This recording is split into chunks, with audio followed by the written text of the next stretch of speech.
foul smell fills the air as my dissolving limbs grow black. Protect the captain! Get him somewhere safe! No, leave me. Run. As long as you're alive, we can rebuild. We promised, didn't we? Our lives are in your hands. You're not allowed to make this sacrifice for me.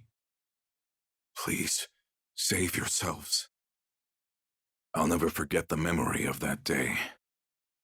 My conceit put us in that mess, but I was the only one who made it.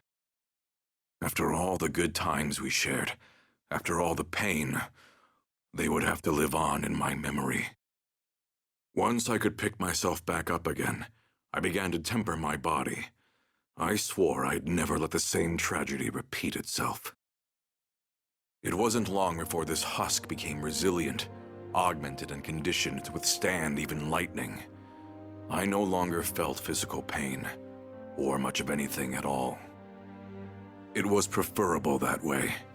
I could be a shield to protect others, to protect them from the same tragedy that befell my crew. Having lost my place in the world, I found a home in the society and quickly became contractor to the seal weapon, Great Scythe Grynoth. My missions were simple: hunt primal beasts or exterminate the foe. I did my job so that I could keep people safe, to aid them in their time of need. But despite my best efforts, I still failed. I was powerless when Vern was kidnapped right in front of me. Worst of all, I could do nothing but watch as our hopeful new recruit was cut down. What good was I when I couldn't even protect a single one of my comrades? Maybe the real mistake was believing I could do good in the first place.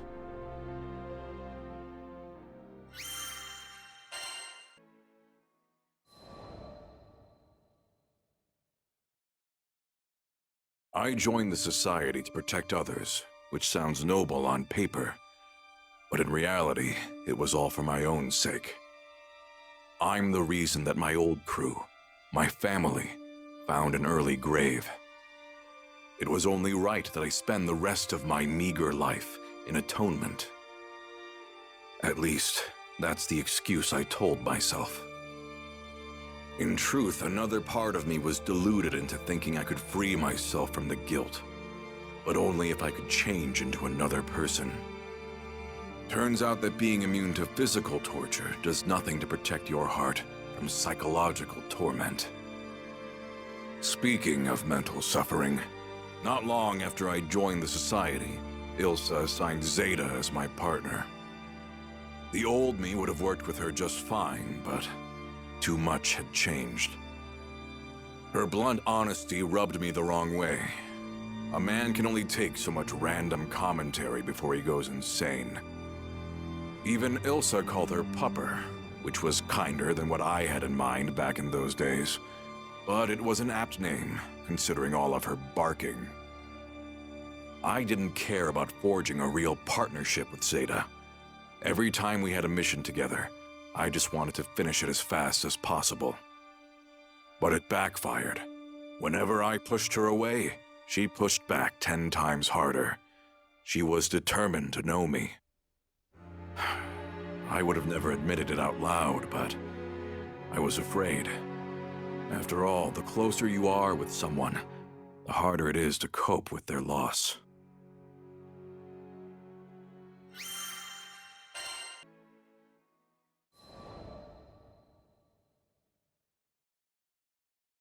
As for why I joined the captain's crew, well, I had my reasons. The captain's father was awaiting our crew in Estalucia, and that meant duking it out with primals and gathering sky map pieces along the way. The captain was strong and humble, had a knack for overcoming hardship. With leadership like that, I knew this crew could actually make it. That's not to say they were running a flawless operation. The way I saw it, they had two big problems. Vern and Lyria, the Red Dragon and the Girl in Blue. It's true they were core members of the crew, but they possessed powers which could represent grave consequences for the skies. Should one overflow with astral energy, or the other absorb enough primal power, they would be erased and herald the destruction of everything as we know it. It was possible the captain could reach Estalucia without any sacrifices, but I wasn't the type to bet on fate. These kids needed a shield. This body of mine would protect them all, no matter what came to pass. At least, that's what I intended. During the fight against the Moon Dwellers, I lost myself to the Atomagod Grinoth's power and raised my scythe against the crew. As pathetic as it was, I became the very threat I swore to protect them from. That was why I prepared a way to stop my own heart. I wouldn't hurt my comrades again. If I couldn't protect anyone, then the least I could do was make sure I could do no more harm. What are you playing at, Vaseraga? Is this your penance after what happened to Lester? I was fine with sacrificing myself, as long as I could save someone else. A part of me even believed I deserved such a fate. I hate when you act alone. You could have come to me for help first, you know? We're partners, damn it! I couldn't feel pain, but somewhere inside I felt like a wound had split me in two. It took me far too long to realize that it hurt my comrades to see me suffering, that I had chosen to run instead of face my fears. Did you hear me, you big lug? You're not gonna drop dead on us. Not on my watch. My partner's instincts were sharp enough to cut right through me. But it was her words, honest and blunt, which shattered the walls around my cowardly heart. The pain I should have dealt with a long time ago came spilling out, but this time it was accompanied by a burning desire. We're going to survive this, together. And that's the way it's been ever since.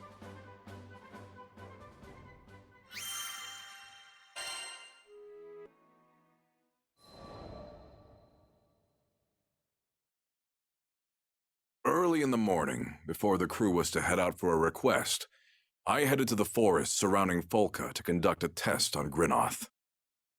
On the way, I was stopped by the sight of a young girl watering the vegetable garden by her home, the wet plants sparkling beneath the morning sun. But something felt off about the scene. In contrast to the bright garden, a dark, foul mist seemed to surround the girl. Upon noticing me, she scrambled back into her house. The miasma clung to her as she fled. Sorry, lass. Shouldn't have snuck up on you like that. But that odd mist looked too real to be an illusion, and yet it didn't seem to be doing any harm. I decided to keep an eye out. After all, Folca was bustling with the influx of refugees from Tempil. And there was no telling what could happen in strange times such as these.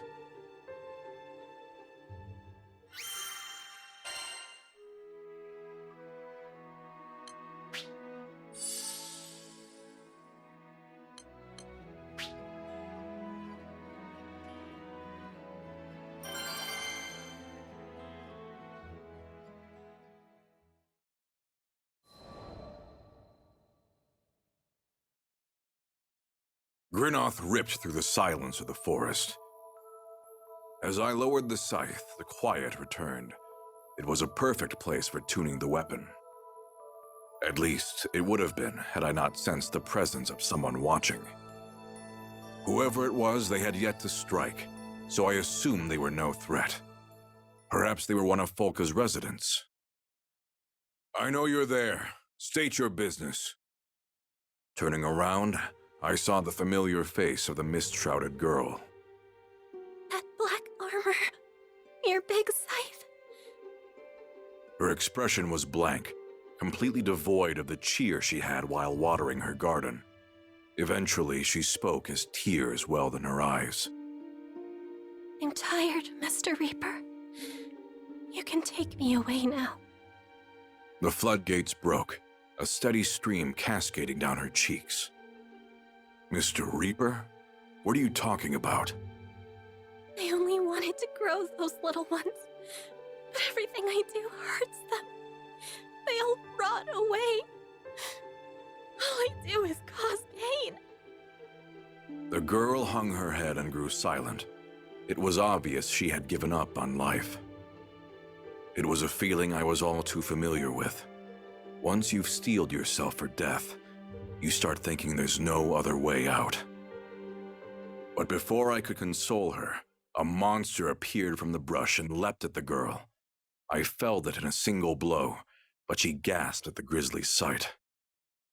Fear appeared in her eyes. Good. If she could still fear death, then she wasn't too far gone. Sorry to disappoint, but I'm no Reaper. Most I can manage is to bring you safely home. You'd rather not be monster kibble, right? Need to gather your thoughts? I get it. Life rarely gives us obvious choices. Okay. Keep close. Maybe it was just a trick of the light, but I saw a bit of life return to her gaze. I took a step back toward the village, ready to prove I was no Reaper of the afterlife. Time to go home. Should be this way.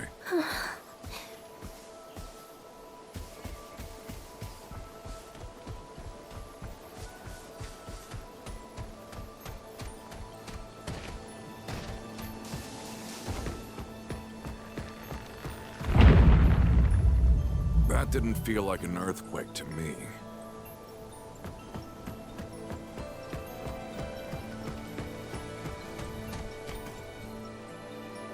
Path's blocked by a boulder. Weird. It wasn't here before.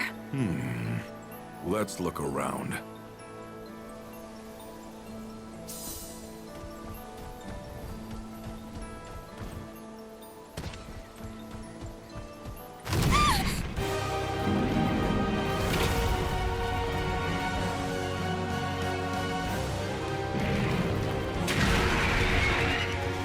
Someone's hungry. Stand back. I'll take care of it. You can't stop fear! Get back. I'll save you. You should run. You're not worth risking your life for. I said I'd bring you home. Besides, I've faced worse than this before.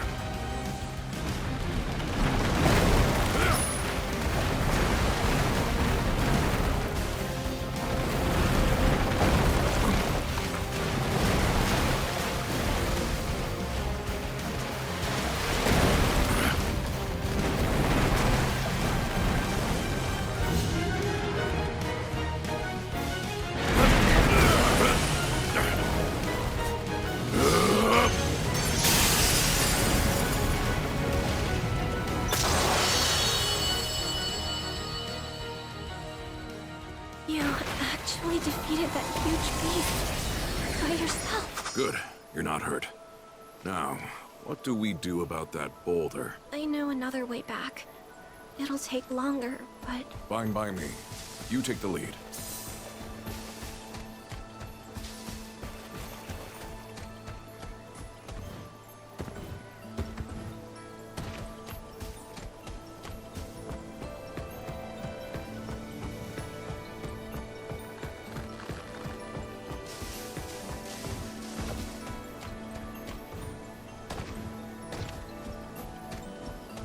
Over here.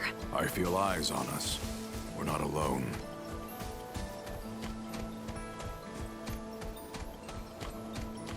Zombies! I've got them.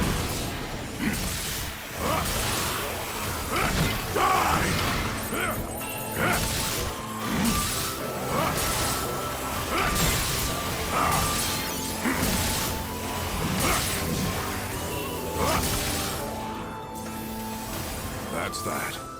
Ready to go? Yeah.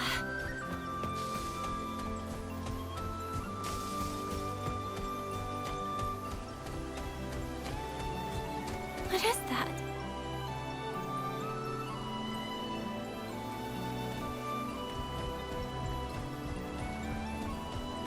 look exactly like a Reaper.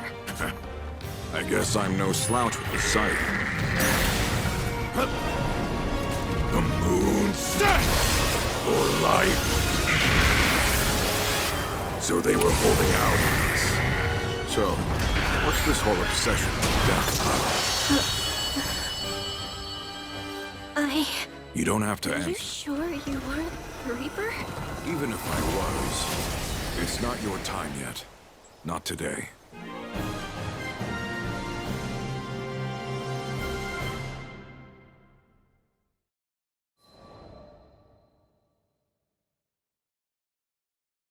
Upon arriving at the girl's home, I was met by a shocking sight. The thriving garden I'd seen before was now gray and withered, its fruits and vegetables rotting away. How could all the life have been sucked from this place in such a short span of time? When I looked at the girl, she purposefully avoided my gaze. I decided against questioning her for the moment. Whatever's going on, I might be able to help. But we can talk about that later. You should rest. Okay. She took an unsteady step through the door of her home. As I watched her go, I felt eyes on the back of my head. But when I turned around, no one was to be found. Yeah, I doubt I imagined that. I spent a few moments scanning the perimeter, but soon found nothing of concern. I decided to call it a day.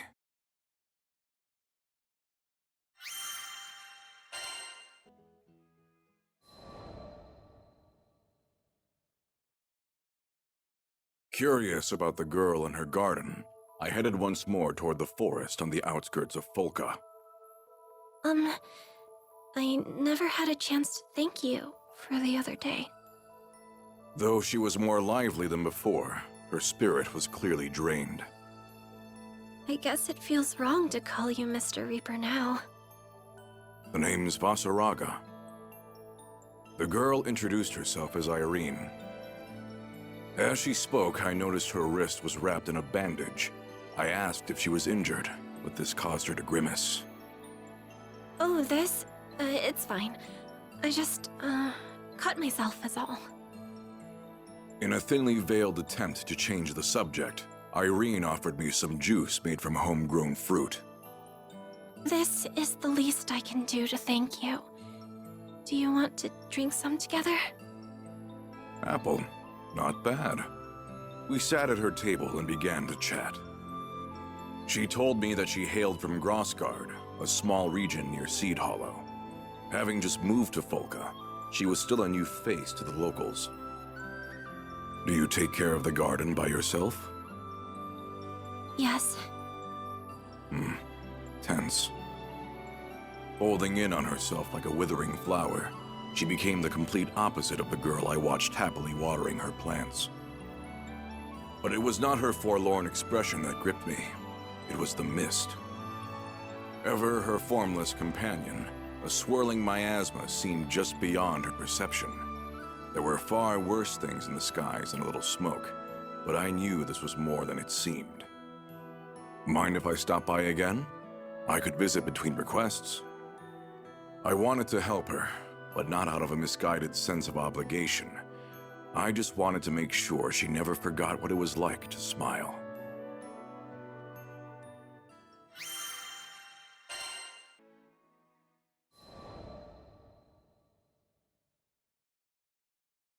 Wow, these vegetables are very... unique. Yes, unique.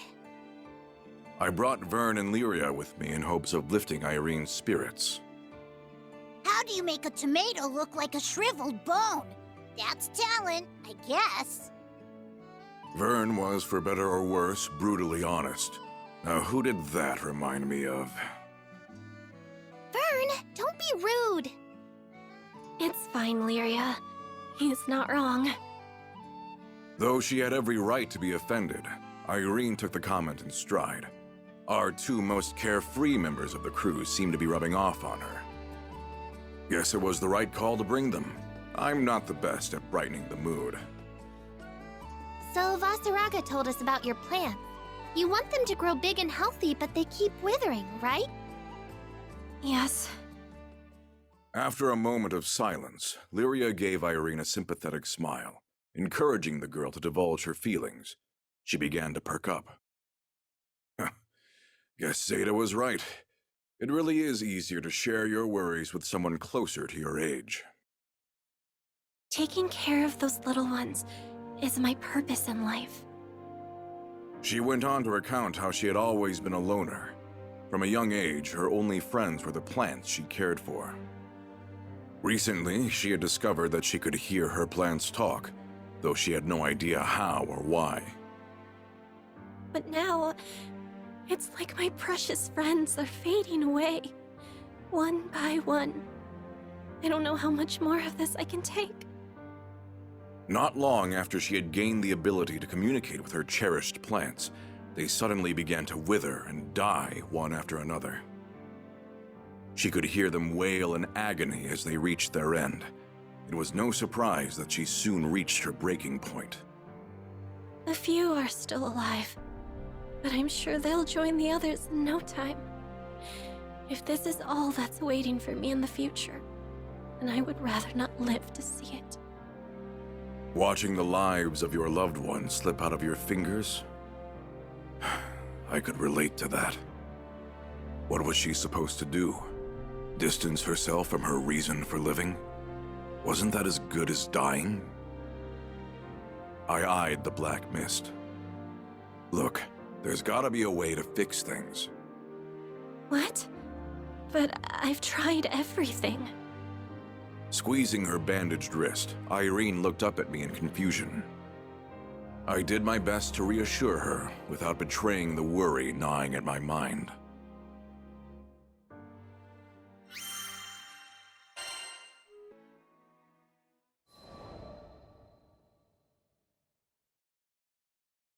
What happened here? I had stopped by Irene's garden after finishing our quest, only to find every single leaf and stem had turned black and rotted.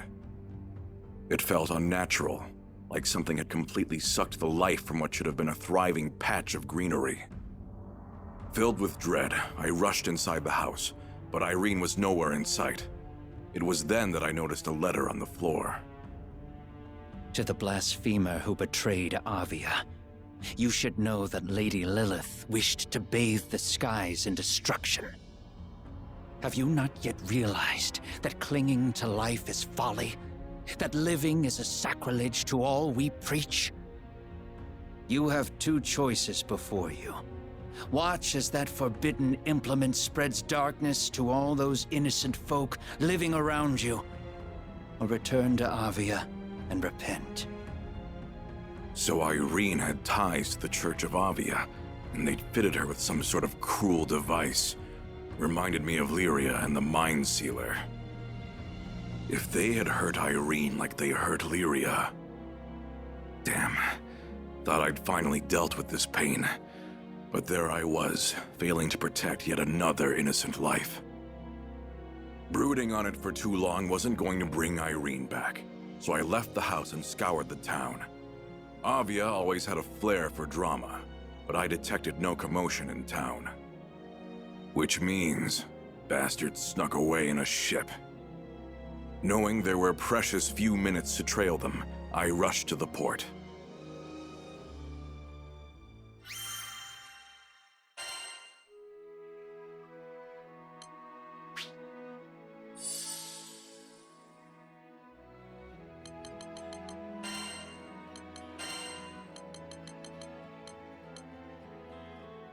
Yep, let's move out.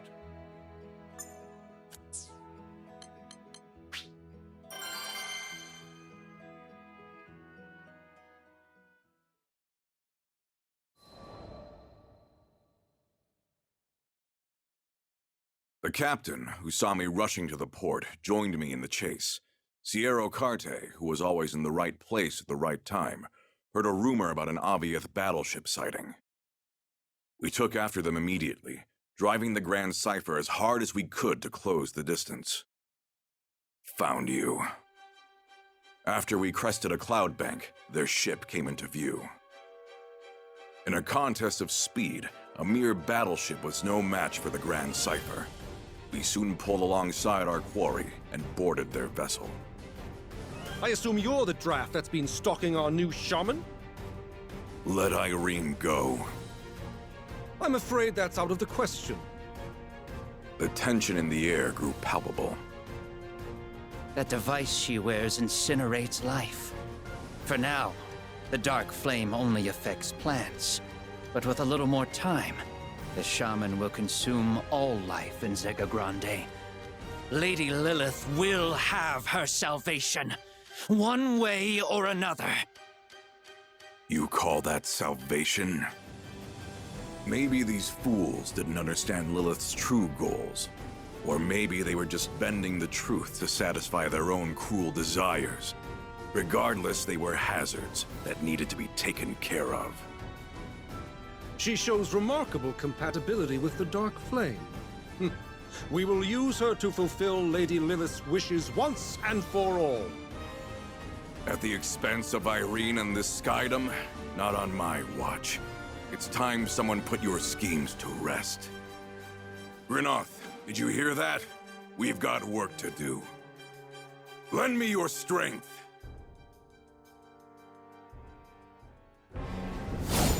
Take them, Grinoth! I offer my life for Lady Lilith! For Lady Lilith! These guys never know when to quit. Call for reinforcement. We stop them here! There's no end to them! Rackham, can you pull up alongside them? We need to board and find Irene. Gosh, no kid is getting kidnapped on my water. You're dead!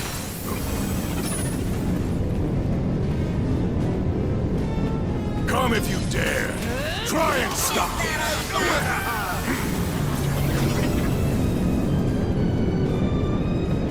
This'll show up.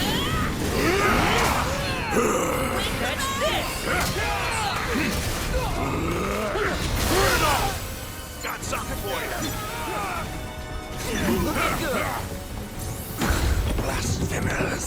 Rackham, do it! I'm on it already. Come on, Grand Cipher. Hang in there.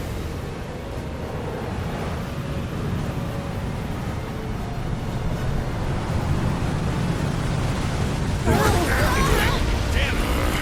We make it? Thanks for the ride. I'll handle the rest. Let Irene go. The shaman shall be our salvation! Defend her to the end! Love to hear it.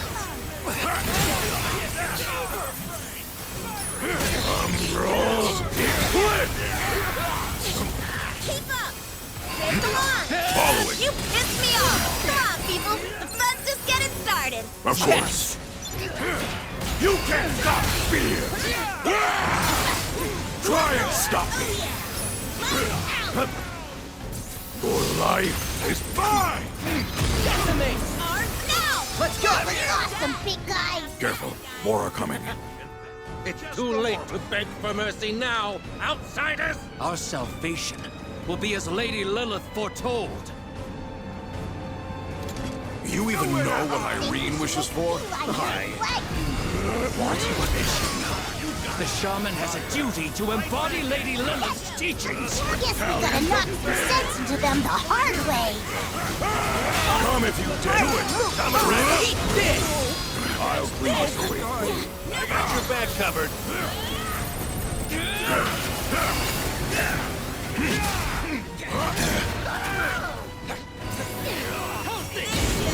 Sorry, Lady Lilith. Aggressive outsiders! Vaseraga, did you come for me? You're safe now. Let's get you home.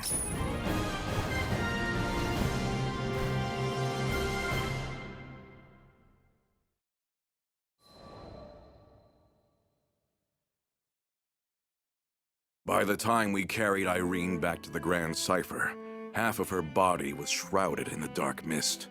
A sinister-looking device was clamped around her wrist, where the bandage had slipped off. I don't advise using force to break it. That would put Lyria's life in danger. I remembered what Roland said back on Mount Nagilith. Removing one of these implements by force could cost Irene her life, but there was no time to search for another method. Vaseraga, I'm sorry. I've caused you trouble again. Irene weakly apologized, barely conscious. It's okay. You can break the bracelet. My life is in your hands. As long as you're alive, we can rebuild. We promised, didn't we? Our lives are in your hands. I clenched Grinoth tighter. Irene had already accepted her end, but I swore to protect them. I swore to protect them all! With my heartbeat thundering in my ears, I focused my entire being on the device. Grinoth and I became one as I swung down. We cut through the dark mist, and a burst of blinding light swallowed everything.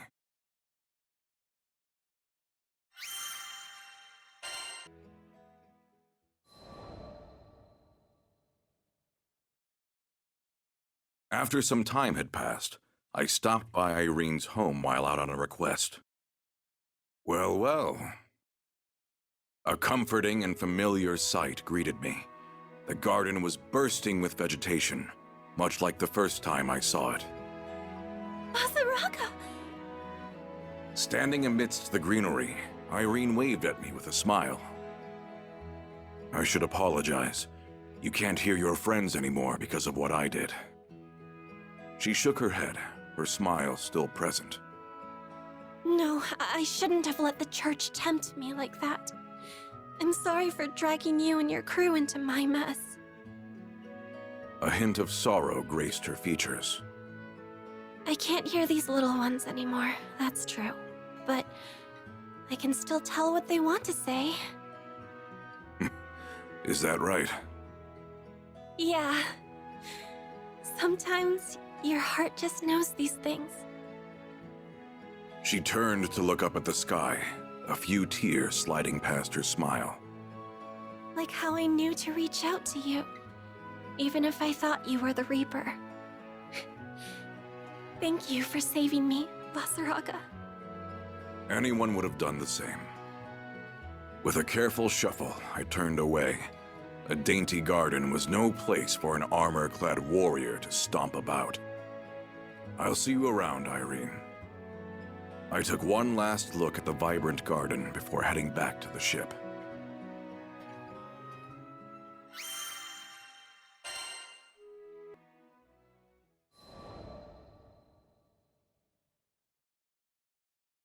The morning had barely begun when Zeta came barreling over with a package addressed to me.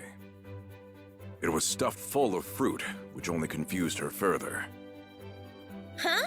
Aren't these Volca gold fruit? Lucky man! I heard their produce is all the rage these days. Whoops. Guess I hadn't told Zeta about Irene and her garden yet. Looks like the pantry is full. Help me carry these back to my room. Sure, but this is kind of a lot for a midnight snack. I figure being surrounded by a little more nature couldn't hurt. Didn't take you for the crunchy type. Gonna grow your own orchard or what? She was joking, but honestly, it didn't sound like such a bad idea. Ever had fresh apple juice before? I'll make you some, as thanks for helping me carry everything. Wait a minute. You never put this much effort into treating me. Is this a trap? A skilled gardener taught me a trick or two. Never hurts to practice a new recipe. The vibrant fruit told me how well Irene was doing, much better than any letter could. Offering her garden a silent word of thanks, I was ready to enjoy its generous harvest.